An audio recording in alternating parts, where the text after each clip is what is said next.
My name is Wildstag, and thank you for tuning in to another used book rant.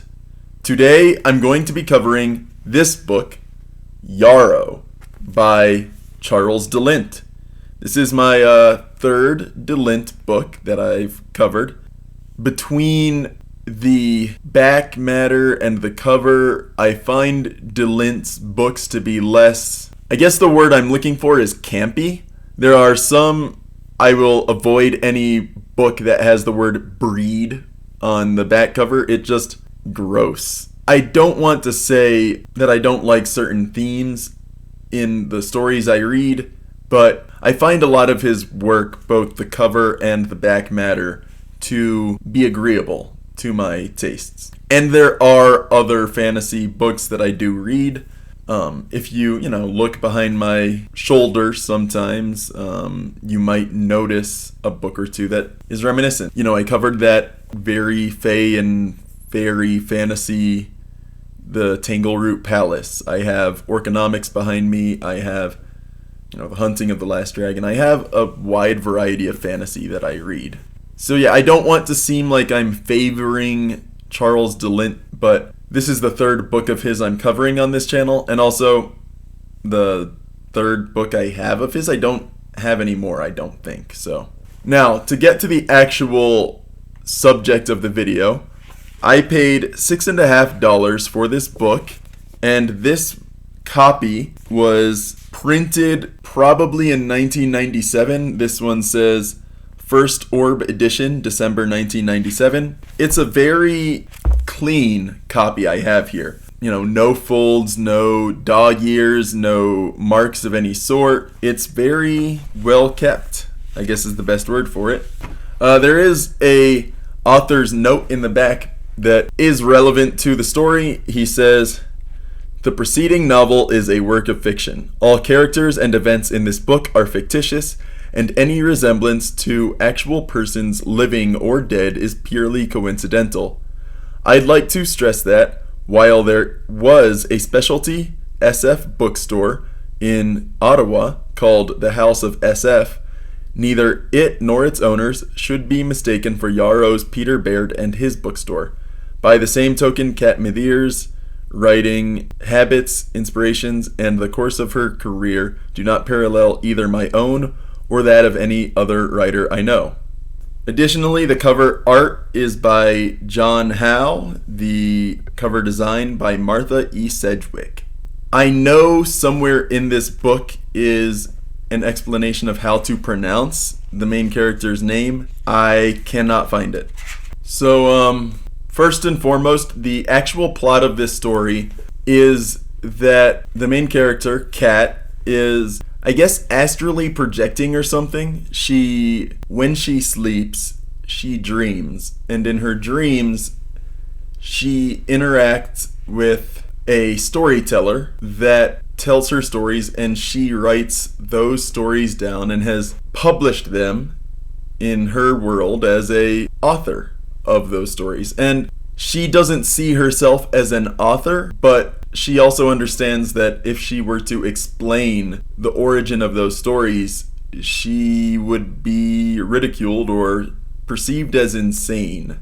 So she keeps it to herself. At the start of the story, however, she, for some reason, is unable to go back to that world in her dreams, and she questions whether or not she made it all up in the first place. Maybe she's actually just been writing stories in her dreams and writing it down as soon as she can when she wakes up. And she begins to doubt herself and the possibility of ever being an author with those characters gone from her life so suddenly. As the plot progresses, it turns into like a vampiric story, but not in a fetishistic way, in the sense that a lot of vampire stories end up going. So there is a vampiric creature. It seems to kind of feast on dreams. It does kill people, but it thrives on absorbing the dreams of people that have, I guess, that magic in their blood, that ability to do things. And so this vampire starts stalking Kat because she has a few people around her that could be protecting her. And so the vampire wants to find her alone and vulnerable, and specifically dreaming, so that he can enter those dreams and feast there.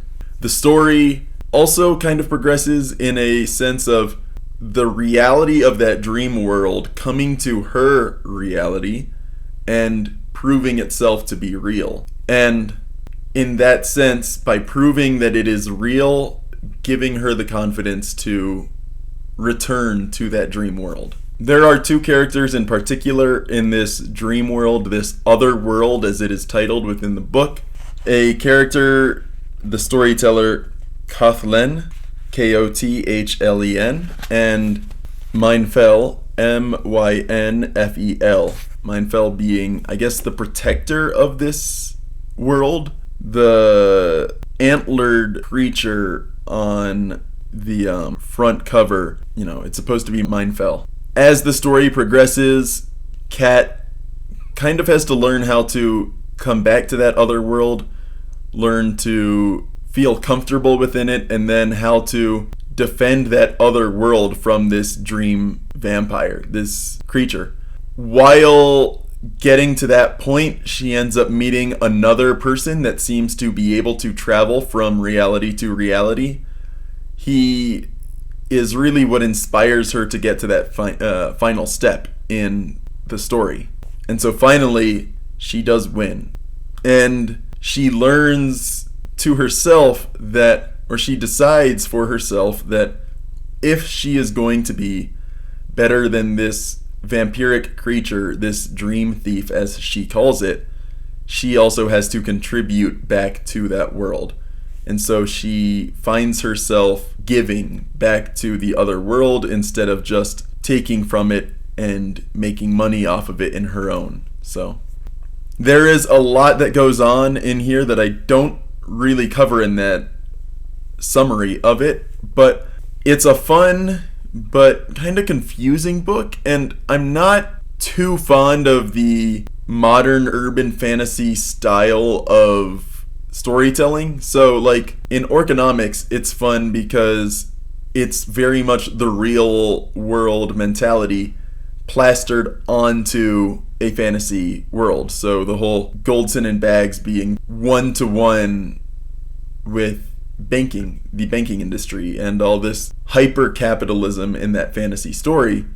It's funny because it's, and engaging because it's a new spin, I guess is the best way to put it. And Charles DeLint seems to fall back on the fairies and fae side of things in every book I've read of his. Some very Irish, Gaelic kind of myth that bleeds into his stories. This is also kind of a romance novel. I'm not entirely certain it's the ship sails, but it doesn't, it's not primarily romance.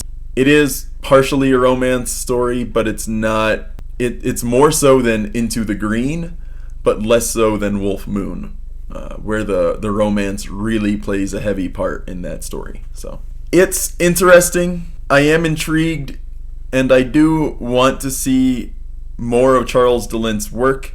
I want to see books of a similar nature, similar theming, similar content. I know there's one on the bookshelves that I keep on passing over because I prioritize other books before it. I think that one is called The Good Fairies of New York, which I really want to check out sometime. It looks kind of similar in setting to this book, but more blended in the way that, say, Shadowrun is blended. So, yeah, I don't have much else to say about Yarrow. It satisfies a certain itch. It's a very drama-based monster story in a way, but it's subdued and grounded.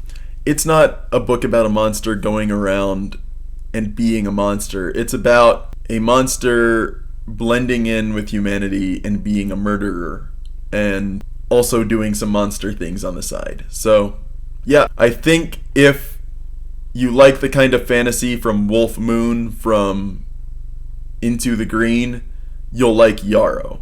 I am skeptical moving forward if it's more Wolf Moonish or Into the Greenish. I may prefer it. Yarrow is kind of my least favorite of those three. Interesting, but not so interesting that I want to keep coming back to it. Whereas Into the Green was a hard to get through read.